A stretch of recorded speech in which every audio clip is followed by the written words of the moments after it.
अस्सलामुअलैकुम नाज़रीन, आप देख रहे हैं जुस्तजू न्यूज़। आइए डालते हैं अहम खबर पर नजर। खबर शामिल करते हैं हमारे जुस्तजू न्यूज़ के रिपोर्टर डेरा गाजी खान से। सैयद ओन रजा के मुताबिक जवाद कलीमुल्लाह को सुपरिटेंडिंग इंजीनियर पब्लिक हेल्थ डेरा गाजी खान तैनात कर दिया गया, जिन्होंने चार्ज संभाल कर काम शुरू कर दिया।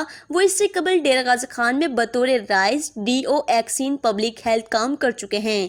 जवाद कलीमुल्लाह की तैनाती पर सैयद एजाज हुसैन बुखारी समेत पब्लिक हेल्थ इंजीनियर डिपार्टमेंट के अफसरान व स्टाफ ने उन्हें मुबारकबाद देते हुए डिवीजन में तरक्याती मंसूबों की बरवक्त तकमील और अवामी मसाइल के हल के लिए हर मुमकिन ताउन की यकीन दहानी कराई और तवक्को जाहिर की है कि वो इलाके की तामीर और तरक्की के लिए अपनी तमाम तर सलाहियतें बुरुएकार लाएंगे।